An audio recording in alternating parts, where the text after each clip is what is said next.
Today is the day. We gonna address the elephant in the room. I done did Crips that used to be Bloods and Bloods that used to be Crips. But today, we gonna be talking about Mexican hoods, Latino hoods in LA that used to be black gangs. Whether Bloods, Crips, or independent black gangs. But you get where I'm trying to go.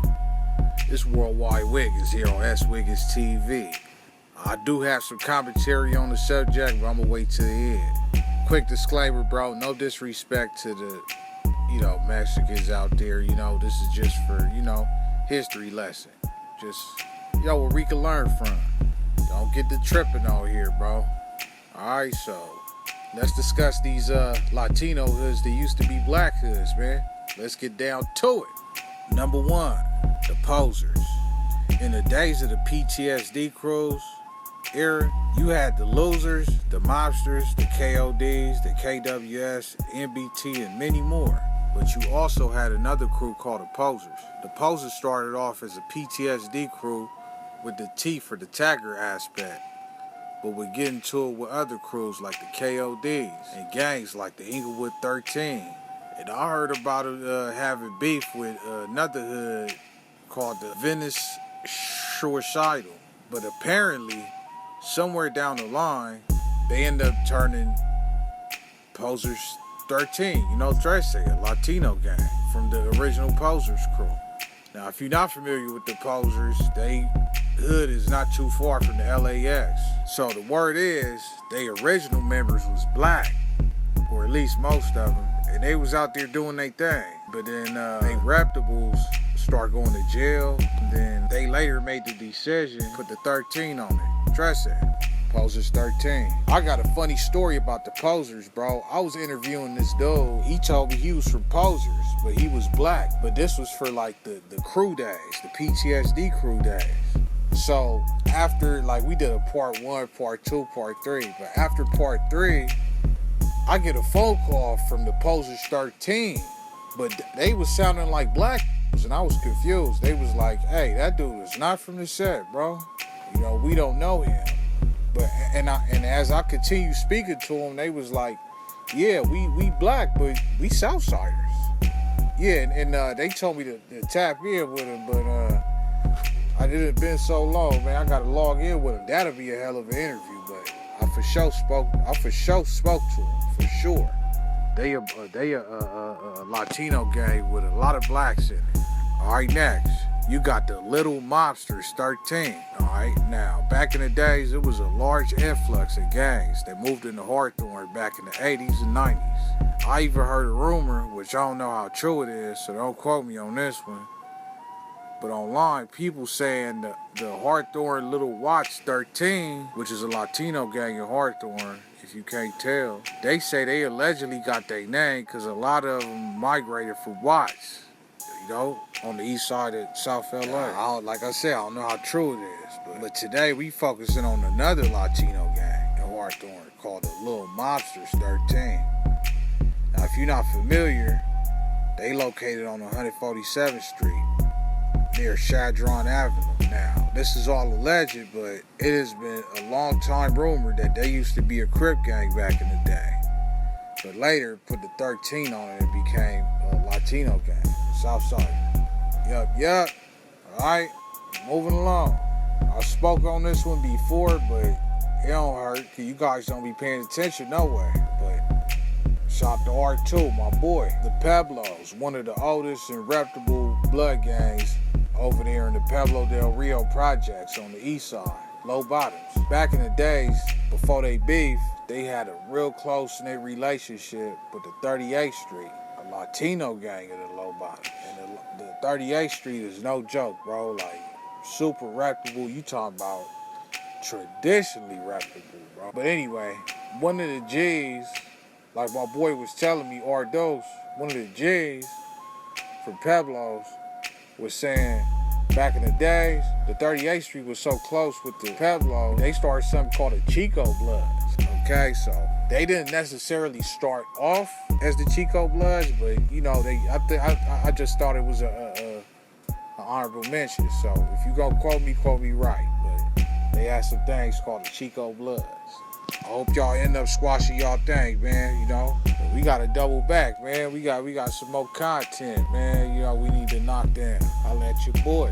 All right, next. The Dead End Locos. For those of y'all who like stay tapped in and you know my day one wig splitters, you know, steady logged into my content when I drop, you should definitely recall when I interviewed the big homie from Gray, Tiny, who was one of the pioneers of starting Dead End Gangsta Crips back in the day.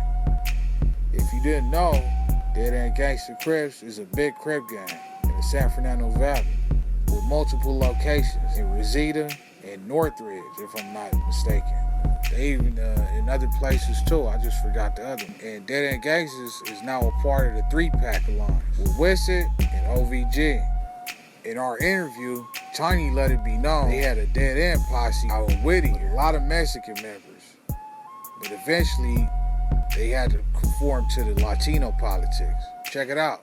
What you would consider like some of the early days of the crews, the MBTs and the K-Dubs and all that, you know, because we was just Dead End Posse. And then, you know, of course, you know, like anything that takes shape is going to take form. So once it moved around, you know, we moved to, you know, a lot of my cousins, we moved to Whittier, and then we moved to the San Fernando Valley. You know, like maybe 94 in the Valley. It was always Dead End Posse. Don't, you know, never take nothing from that. Shout out to my older homies that still bang the Dead End Posse, because it's really all one. But it was all started as that. But when we went to Whittier, you know, that's mostly Hispanic, because we got a Hispanic side. That's very active. The Whittier Dead End Locos is a very active gang. If you even look or Google them, oh yeah, they doing their thing.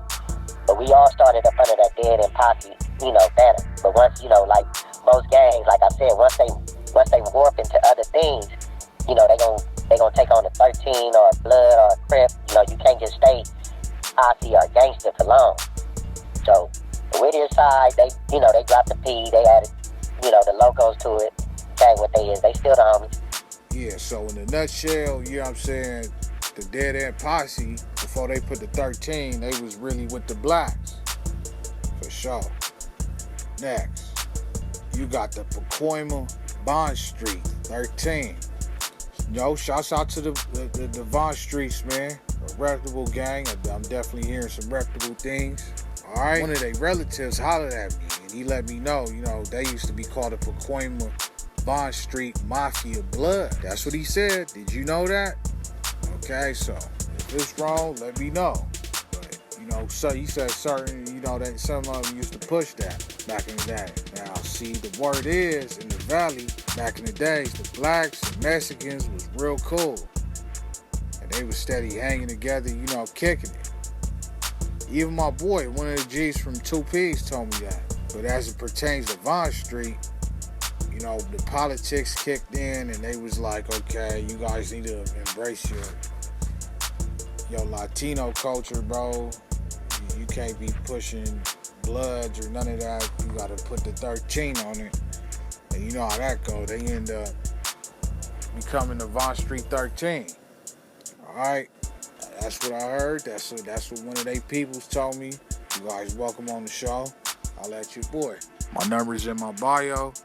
It's good. Also, by the way, please don't quote me on this one. He also said the same thing about Columbus Street 13, too. They allegedly was a black gang. And supposedly their name was Mexican Crips. It was some kind of Crip. But yeah, that's what they said. Hey, I'm just a messenger, bro. All right. Nice little 3.5 for the day, man. And yeah, man, so I really did this in the season, bro, because I'm seeing a lot of people pushing N blank and, you know, Mexicans pushing N blank, you know, and I don't get it because some Mexicans use the N word more than black people. You ever notice that? They say the N word more than us. So